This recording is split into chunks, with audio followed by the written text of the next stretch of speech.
Você quer aprender a fazer desenhos como esse de qualquer anime? E olha esse efeito de poderes no Broly. Galera, olha isso. O Como Desenhar Melhor é um curso que eu criei para te passar essa técnica do zero, passo a passo. E com ela, em pouco tempo, você vai fazer desenhos igual a esse que eu te mostrei aí. Dá para acreditar? Hoje eu vou ser seu professor e te ensinar como eu faço isso.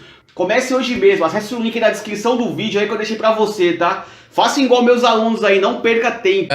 Mas vamos lá. Mas vamos pro Marinho um pouco. Deixa eu falar. Vamos lá. Você vai comentando o que você achar pertinente. Já estamos passando por cima de Recife agora, entrando no Oceano Atlântico, em direção do mar. Isso. Então por isso que eu já vou direto. Recife não, já estamos em Cabo Verde. Então já estamos em Cabo Verde, vamos lá. Agora eu vou passar pra ele, tá? Então porque você veio Então o que eu aprendi antes, foi olhar o copo meio cheio, basicamente, entendeu? Não ficar remoendo os problemas e pensar na solução. Isso ele conseguiu inculcar em mim 100%. Então isso também parte de você ter uma visão de olhar pra frente, não ficar só, sabe, tentando relitigar o passado, ficar vivendo no passado. Lógico que a gente não vai conseguir, faz parte da nossa trajetória, é um capítulo aí que eu tento extrair o melhor dele. E tá falando da campanha do Bolsonaro e pós. Não, eu já tô pulando direto pra Saída do Saída Pânico. recente. Saída do Pânico. Boa. Que você faz aquela pergunta que maravilhosa. O meu pai hoje em dia, além de ser conselheiro, pai, ele também é meu manager. Você que me ajuda.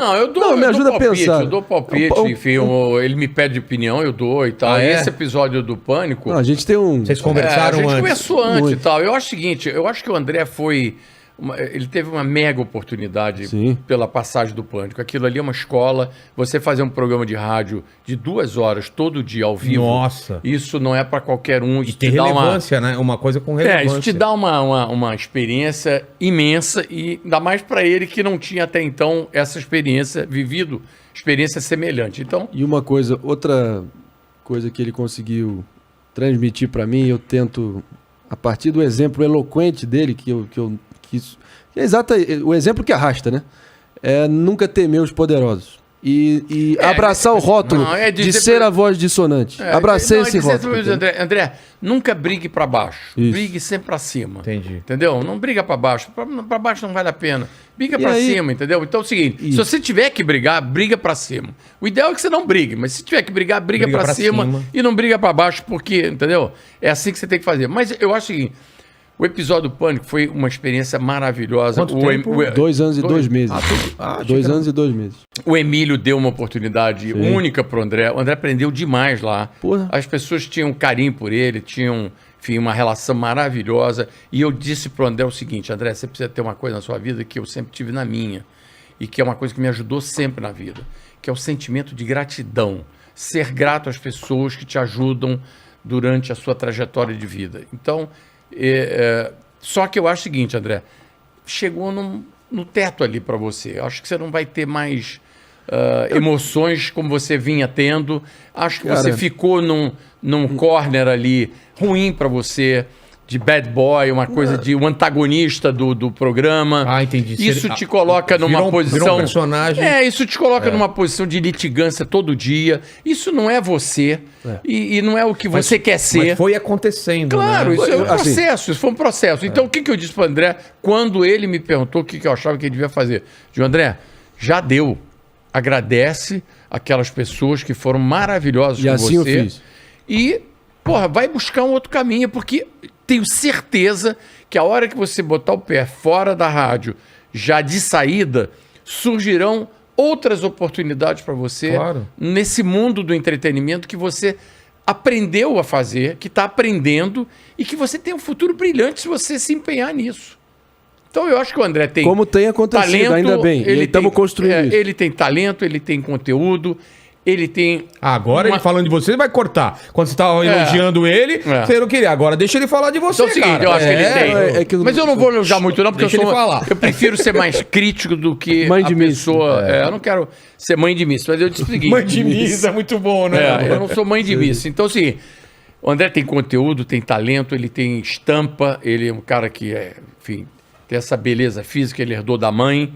Então, é o seguinte, ele... só não vai voar se ele não perseverar. Então, acho que agora está na hora dele experimentar novos ares e agradecer a quem te deu as oportunidades, sair bem com todo mundo. É isso que eu ensinei para ele e é isso que ele vem fazendo. Bola tá contigo. Não, é isso. E assino embaixo, mas de fato eu não fui santo durante esse processo, mas eu sou dono das minhas falas, das minhas omissões, das minhas ações principalmente. Então, ao contrário de outros que eu tive que conviver, que sempre terceirizam a culpa, sempre tentam generalizar, colocar todo mundo no mesmo balaio, eu matei no peito tudo que eu vivi.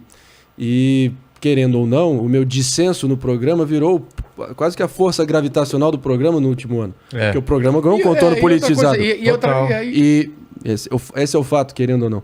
Eu fui o assunto mais falado do Brasil no Twitter 4 vezes em um ano. Vi de primeiro debate com Bananinha, Eduardo Bolsonaro. Verdade. A briga com Tomé, Babdush, militante tonto lá no dia famigerado 11 de maio. Essa eu não lembro. Que eu fui agredido. Ah, foi essa? Eu lembro. Porrada, claro. Eu lembro, claro. Terceiro, famigerado jantar com o ex-presidente Michel Temer. E o quarto, que para mim foi até um fim quase que poético para essa trajetória, foi o meu reencontro, 3 anos depois, com o atual presidente, onde eu tinha a missão, já nessa guerra assimétrica que eu estava vivendo ali... De botar ele pra correr. Não, de expor quem eu sempre soube que ele era. A fraude que ele é, o sujeito fraco que ele é, eu acho que... a incapacidade de lidar com um contraditório. Então eu usei claramente um plano de ação anterior, com a fina ironia, usando o PT como exemplo, os desmandos do PT, as contradições do PT, para expor exatamente as semelhanças cada vez mais infinitas com o bolsonarismo que ele representa. E ele se estrangulou, não é que ele vestiu a carapuça, ele se estrangulou com a carapuça e eu consegui expor para o grande público, até porque furou a bolha, inegavelmente. Claro. A repercussão foi colossal. E, na minha visão, missão cumprida. Lógico que quem se posiciona, especialmente nos dias de hoje, vai acirrar ódios e paixões, mas faz parte. Eu também tô anestesiado em relação a isso, eu sei separar o joio do trigo.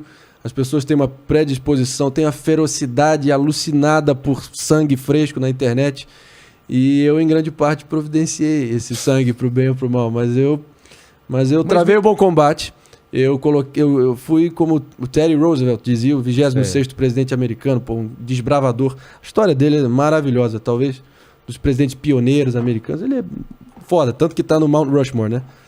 O único presidente do século XX que tá no Mount Rushmore.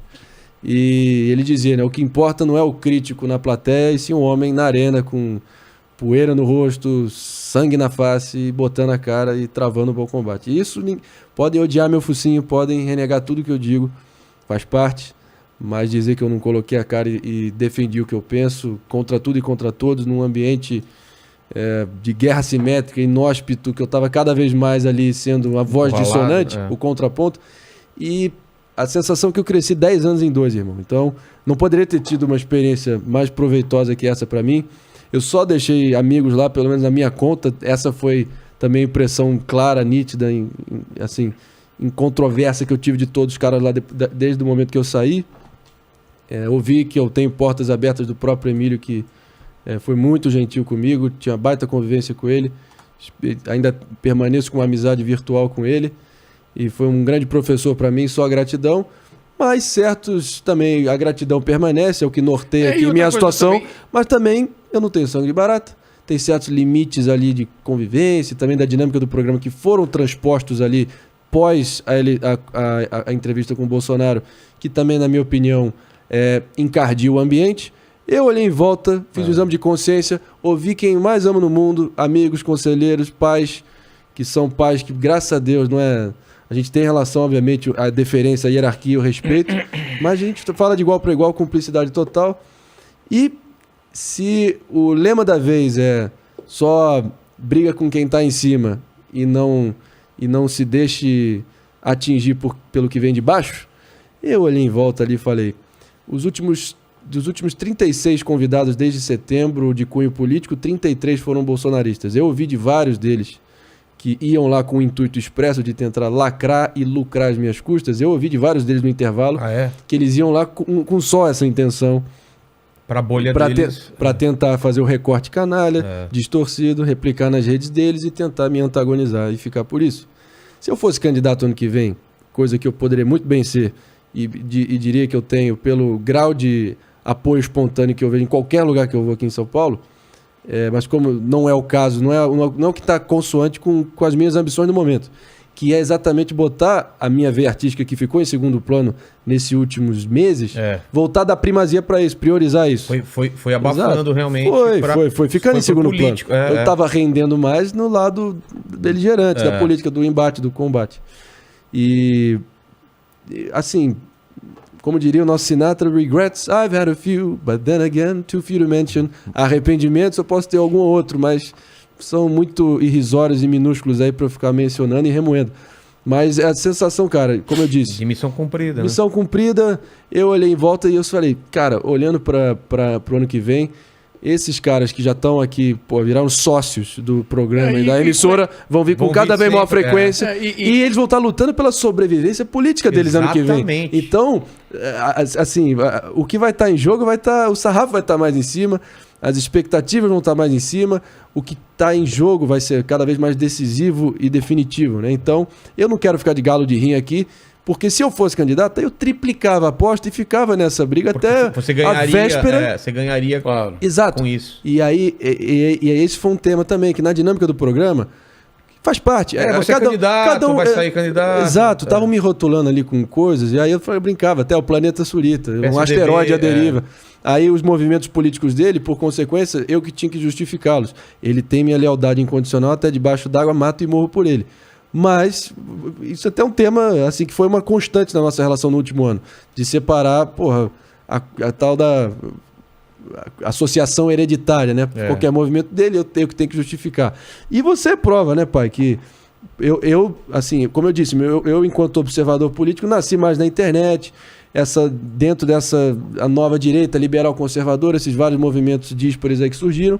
Você é um cara mais da velha guarda, eu talvez seja, e você é um cara que tem todo esse perfil mais senior, já, nunca de fato exerceu a política formalmente, mas sempre dialogou de igual para igual, nos salões do poder, então sabe como a banda toca, um cara mais experimentado, e eu talvez ainda mais idealista e cresci, talvez o meu início também foi quando eu estudava, quando eu comecei a acompanhar a política para valer no detalhe ali, começar a me informar, a estudar assiduamente, foi na eleição de 2012 nos Estados Unidos.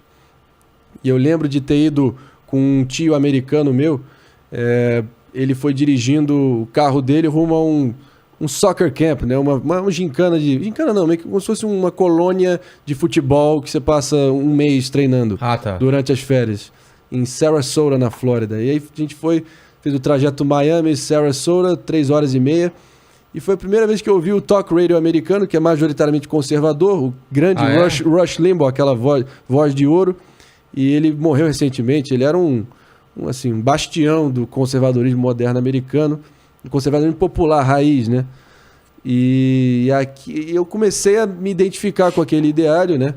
Lógico que com o passar do tempo eu também fiquei cada vez menos um cara ideológico nem doutrinário, tá? Você vai aprendendo, vivendo e aprendendo, e hoje em dia a minha linha é muito mais consoante com o próprio Nando Moura, com Danilo Gentili, de que político é empregado, mais pragmático. Eu sou como Ariano Suassuna diz, foi a melhor definição e que para mim expressa perfeitamente a minha visão de mundo hoje, que o otimista é um tolo, o pessimista é um chato. Bom mesmo é ser um realista esperançoso. É isso que eu sou. É verdade. Eu não vou esmorecer diante das dificuldades aí que o Brasil apresenta, problemas crônicos, esse clima horroroso que está reduzindo o debate a isso. Né? Vai piorar sem dúvida, mas para o mal triunfar basta a omissão dos bons. Eu não estou falando que eu estou num patamar moral elevado, mas eu sinto que... Você tem o seu papel, né? Eu olho em volta, você é a somatória das pessoas em volta de você. Eu nunca tive tanta clareza moral, tanta segurança e confiança de que houve uma depuração traumática necessária, mas que agora está bem delimitado o tabuleiro e que sabe quem é quem que está nesse jogado. Quem é quem, qual é a trajetória, quais são as pretensões. Eu acho que já não tem mais espaço para ficar... Todo mundo já está com a cara definida aí e a sua posição definida nesse tabuleiro para o ano que vem. Lógico que a gente vai estar, não formalmente, frontalmente, mas a gente vai colaborar como a gente puder para tentar romper esse binarismo besta que está encarnando o debate. No meu caso, eu tenho até uma...